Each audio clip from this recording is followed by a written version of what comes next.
G'day everyone, Jeff Markham here, President of the Band Association New South Wales, and I'm here with Stephen Stanke to do an interview just to get inside Stephen's head and give you a bit of an idea of an introduction of Stephen and who he is and all that sort of stuff. And yeah, I hope you all enjoy. Thanks very much for joining us, Stephen. Pleasure. And thanks so much for adjudicating for us for the first ever Australian National Online Festival of Bands. Look, thank you for asking me. I'm looking forward to it. I hope you enjoy it. I hope you have enjoyed listening to all the performances, and I hope everybody else enjoys the adjudications. Stephen, we just have a few questions just to get to know you for everybody, if you don't mind, and we'll get straight into it if that's all right. Sure. How did you, well, first of all, what instrument do you play? And tell us a bit about you and your career, how you got started, and what you're currently doing and what you've done.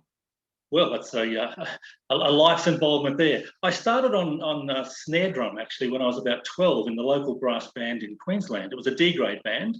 I just picked up the snare drum, wanted to learn some music, and after about a year, I sort of got bored of playing in the percussion section, so I moved out of trombone.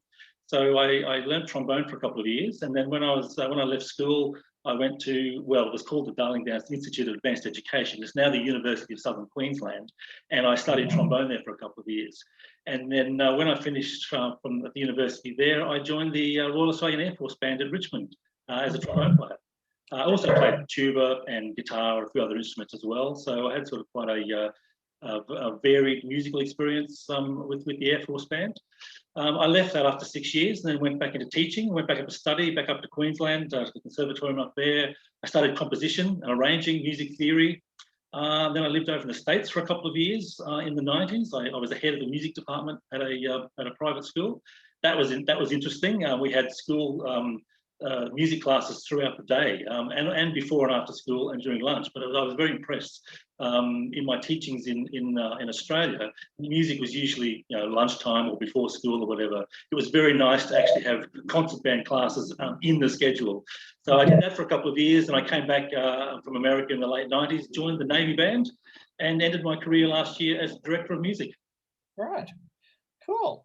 So you've been, well, I mean, I guess one could say started out with some poor life choices and grew on from there. Sorry, we all do. Sorry to all our percussionists. Look, it put me in very good stead. I'm very glad I did that for a year. I mean, rhythm, of course, is the primary, the first aspect you need to learn as a musician. I'm so glad that I did that. And it's you don't turn back from that. And as a conductor, I find those early studies in rhythm and melody, etc., and theory are essential. They've made me, given me the expanse of conducting knowledge that I draw on today. Yeah, absolutely. So, and you mentioned about the theory and the importance of rhythm and those aspects. As an adjudicator, what are you looking for when you're adjudicating? Yeah, look, I'm looking mostly for ensemble, for how the musicians play together, how the conductor has encouraged them to listen to each other, to listen to what the music is trying to say. Obviously, music has so much power. It can be dramatic, it can be expressive, it can be melancholy, it can be all different moods and shapes and energies. And I'm looking for how the conductor has drawn that from the players, whether he's encouraged them to find it for themselves or he's shown them how it comes out in rehearsal, whether it's a single player or whether it's a group or whether it's the whole band. I'm just looking for how they're all working together to really shape the music and make it move the listener. Yeah. Well, I hope that through your adjudication in the through the festival that you hear a lot of that. I really hope that you have. Yes, and that's been a challenge too, of course, hasn't it been, with the last year or so, not being able to rehearse in person, having to do things on Zoom and various other ways of getting around, being locked in your house for months on end. So it's no denying it. It's been a great challenge over the last 12 months, but it's so good now to get something back on stage, as it were, and get people back in the rehearsal venue. Yeah, you're exactly right. It has been for all bands. It has been a difficult 12 months, and quite a relief and joy to get back to be making Absolutely. music together. Absolutely. So speaking of joys in music, what's your favourite? A little get to know you a little. What's your favourite piece of music and favourite composer, and why? Yeah, look, that's a tricky one. I think, yeah, there are two answers to this. One I could say is I could pick a composer, and like modern composers, even though going back to 100 years now, Stravinsky's a great start for modern sounds and modern orchestration.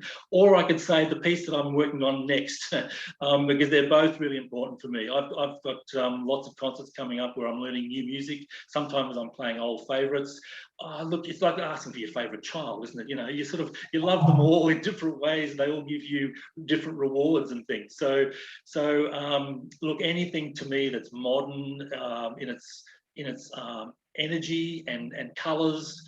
It could be orchestral music, it could be band music, it could be folk music, it could really be anything, as long as it's well played and it's just attractive to listen to. Cool.